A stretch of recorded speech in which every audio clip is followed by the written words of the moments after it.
राहुल गांधी जिंदाबाद, जिंदाबाद जिंदाबाद। राहुल गांधी जिंदाबाद, जिंदाबाद जिंदाबाद। राहुल गांधी जिंदाबाद, जिंदाबाद जिंदाबाद। बाबा साहब अमर रहे।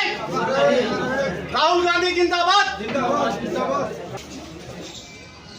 राहुल गांधी जिंदाबाद, जिंदाबाद जिंदाबाद। राहुल गांधी जिंदाबाद, जिंदाबाद जिंदाबाद। अखिलेश शुक्ला जिंदाबाद, जिंदाबाद जिंदाबाद। अखिलेश शुक्ला जिंदाबाद, जिंदाबाद जिंदाबाद। अखिलेश शुक्ला जिंदाबाद, जिंदाबाद जिंदाबाद। राहुल गांधी जिंदाबाद, जिंदाबाद। इकबाल ठीक। अखिलेश शुक्ला जिंदाबाद, जिंदाबाद जिंदाबाद। राहुल गांधी जिंदाबाद, जिंदाबाद जिंदाबाद।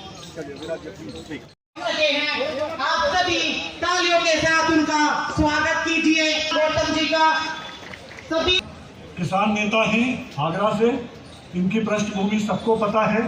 इन्होंने राहुल जी के साथ कमर कस के कई खेत मजदूरों की लड़ाई लड़ी है। बहुत ही शांत और सौम्य स्वभाव के कम। किसान साथियों, अपनी ताकत को पहचानो। 18 साल पहले इन लोगों ने एक बीज बोया था नफरत का। आज इस देश के अंदर दो विचारधारा के बीच लड़ाई है।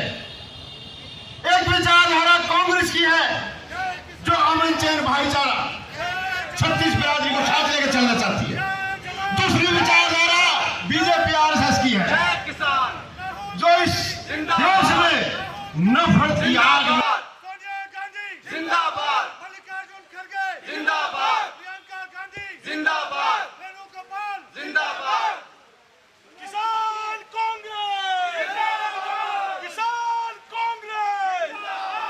तो साथियों नमस्कार, मैं संतोष कुमार अम्बेश और इस वक्त मेरी जो उपस्थिति है 24 अकबरपुर यानी कांग्रेस के दफ्तर पे। और आज जो भव्य कार्यक्रम रखा गया था वो मूलतः किसानों के ऊपर और उनकी समस्याओं को लेकर के आज जो मुख्य जो अतिथि के रूप में थे राजेंद्र पाल गौतम जी, उनके अध्यक्षता में ये कार्यक्रम रखा गया था। भारी बारिश होने के बावजूद भी यहाँ पे लगभग हज़ारों की संख्या में मौजूद थी। और आगे जो अदर पार्टी यानी दूसरी पार्टी छोड़ करके जो कांग्रेस में शामिल हुए हैं, हमारे बीच में डॉक्टर सत्यपाल सिंह जी हैं जो कि समाजवादी पार्टी में SC/ST प्रकोष्ठ के राष्ट्रीय महासचिव रह चुके हैं और आज उन्होंने कांग्रेस ज्वाइन किया है। इसके पीछे क्या मतलब कि रीज़न है, हम इनसे पूरी बात हम करेंगे। मैं डॉक्टर सत्यपाल सिंह। इस समय देश में रक्षकों और भक्षकों के बीच में लड़ाई चल रही है।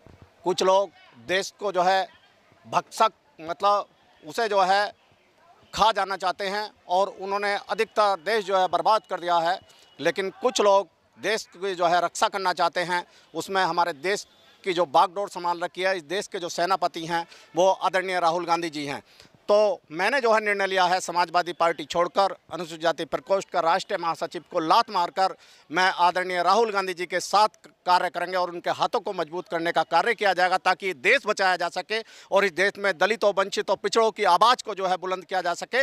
उन्होंने ही, उनके पूर्वजों ने ही इस देश को पहले मजबूत किया था, स्थापित किया था। आज भी वो इस देश को बचाने के लिए लड़ाई लड़ रहे हैं। अगर इस देश में कोई नेता है तो वास्तविक रूप में दूध में भी मैलापन हो सकता है, लेकिन राहुल गांधी जी के मन में कोई मैलापन नहीं है। दूध से भी अधिक उनके मन में जो है शुद्धता है। वही देश की लड़ाई लड़ेंगे और इस देश में जो आने वाले समय प्रधानमंत्री बनेंगे और हर देश के हर नागरिक को जो है बराबरी का हिस्सेदारी मिलेगी और देश जो है ऊंचाइयों पर पहुंचेगा।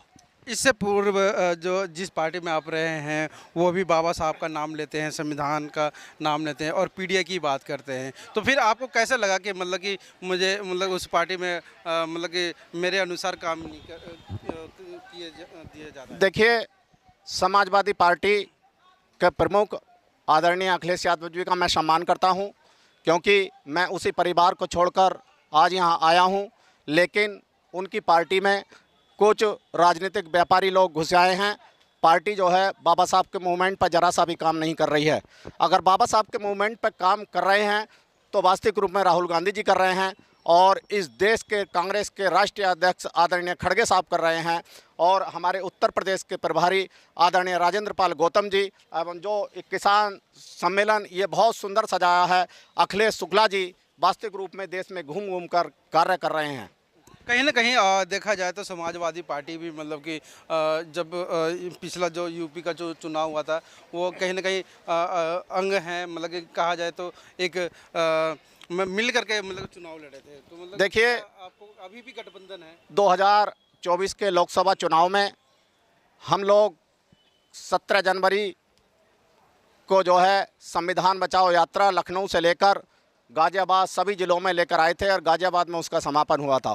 बाबा साहब का मूवमेंट आगे बढ़ रहा था और काफ़ी हम लोगों ने मिलकर दलित समाज के लोगों ने कार्य किया और दलित समाज ने भारी बहुमत से 37 सीटें जो है अखिलेश यादव जी को जिताकर भेजी और अखिलेश यादव जी जो हैं की पार्टी आज देश में जो है तीसरे नंबर की सबसे बड़ी पार्टी बनकर उभरी। लेकिन दलितों के साथ वहाँ जो है दलितों की बराबरी की कोई नहीं है। 75 वहाँ जिला अध्यक्ष हैं, 75 में अगर एक भी जिला अध्यक्ष दलित समाज का हो तो भागीदारी नहीं है। तो मुझे बताइए फिर वहाँ दलितों का क्या है। और एक भी जो है उच्च पदाधिकारी हो तो मुझे बताइए। और देश में जो उन्होंने जो संगठन तैयार किए हैं अनुसूचित जाति प्रकोष्ठ, सभी जो वास्तविक रूप में मेहनत कर बाबा साहब के मूवमेंट को चलाने वाले लोग थे, उन्होंने डिटेंशन सेंटर में डाल दिया है अनुसूचित जाति प्रकोष्ठ में। और जो उन्हें जिम्मेदारी मिलनी चाहिए उन्हें वास्तविक रूप में जिम्मेदारी नहीं मिल रही। लेकिन कांग्रेस एक ऐसी पार्टी है जो दलित समाज को जो है देश का सबसे बड़ा राष्ट्रीय अध्यक्ष बनाती है खड़गे साहब के रूप में और अनेकों पदाधिकारी बनाती है। और एक डॉक्टर सतपाल सिंह भी एक सदस्य के रूप में आया। हो सकता है मुझे भी कोई भविष्य में कोई जिम्मेदारी मिले तो मैं भी इस देश के लिए काम करना चाहता हूँ। कहीं ना कहीं अगर देखा जाए तो समाजवादी पार्टी के मुखिया भी मतलब कि युवा हैं और इधर राहुल गांधी भी युवा हैं, तो दोनों में क्या सिमिलरिटी क्या है? राहुल गांधी जी एक राष्ट्रीय लीडरशिप कर रहे हैं, वो देश की लड़ाई लड़ रहे हैं। लेकिन अखिलेश जी जो है एक राज्य की लड़ाई लड़ रहे हैं, केवल वो मुख्यमंत्री तक की लड़ाई लड़ रहे हैं। लेकिन जब देश सुरक्षित होगा तभी राज्य सुरक्षित है। जब देश ही सुरक्षित नहीं है तो राज्य सुरक्षित नहीं हो सकता, क्योंकि देश ऐसे हाथों में चला गया है उसमें कोई भी जो है सुरक्षित इस समय नहीं है। चाहे बच्चे हों, चाहे बच्चियाँ हों, चाहे लड़के हों, चाहे लड़कियाँ हों, चाहे छात्र हों, चाहे दलित हो, चाहे पिछड़े हों, कोई भी सुरक्षित नहीं है। तो राहुल गांधी जी के साथ आना बहुत आवश्यक है। देश का हर नागरिक को जो है कांग्रेस के साथ आना पड़ेगा और इस देश की लड़ाई लड़नी पड़ेगी। अभी आप भी कहीं ना कहीं एक प्रवक्ता भी हैं, शिक्षा मतलब कि उसमें है, तो यूपी के शिक्षाओं के बारे में क्या कह रहे हैं? जैसे चाहे संस्था छोटी हो या संस्था बड़ी हो, अगर उत्तर प्रदेश की सरकार है उसमें मुख्यमंत्री नहीं हो तो सरकार का कोई औचित्य नहीं रह जाता, क्योंकि इंजन नहीं है तो सरकार क्या है। ऐसे ही जहाँ बेसिक स्कूल हैं, प्राथमिक स्कूल हैं, तो सरकार ने लाखों पद जो है प्राथमिक के मुख्य अध्यापक के जो है समाप्त कर दिए हैं। जब मुख्य अध्यापक इंजन ही नहीं होगा तो शिक्षा को जो बर्बाद करने का एक ही तरीका है। चलिए, तो युवाओं के लिए मतलब कि आगामी दिनों में के लिए क्या संदेश देना चाहिए? युवाओं के लिए सब युवाओं को एक साथ आना पड़ेगा और देश को बचाना पड़ेगा। जब ये देश बचेगा और राहुल गांधी जी इस देश के प्रधानमंत्री बनेंगे तो शिक्षा चिकित्सा को मजबूत करके जन जन तक पहुंचाने का कार्य किया जाएगा। क्योंकि कांग्रेस ने जो है हमारे जो पूर्व प्रधानमंत्री रहे हैं, इस देश के जो प्रथम प्रधानमंत्री थे, उन्होंने IIT और एम्स बड़ी बड़ी संस्थाएं स्थापित की थी, भेल गेल, जो दुनिया में जो है नाम पहुंचा रही थी। तो फिर दोबारा जो है उसी स्थिति में आएगा देश और देश जो है आगे बढ़ेगा, मुझे पूरी उम्मीद है।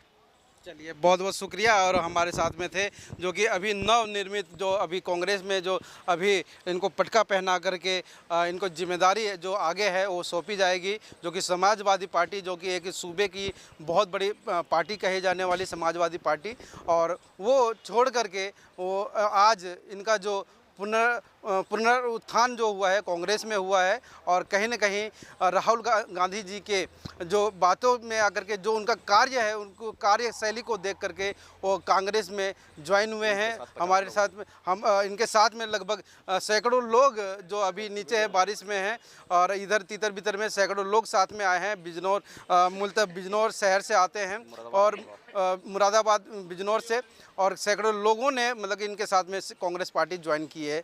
और हमारे साथ में खास मेहमान थे डॉक्टर सतपाल सिंह जी, जो कि एक प्रवक्ता है, एक शिक्षक है, और साथ ही साथ वो युवाओं को भी वो आगे न कहीं आगे बढ़ने के लिए उन्होंने एक ऐसी योजना बना रखी है, जो कि कार्य जब प्रभार इनके ऊपर सौंपा जाएगा तो कहीं न कहीं वो जिम्मेदारी को पुनः वो ईमानदारी से निर्वहन करेंगे। मैं संतोष कुमार।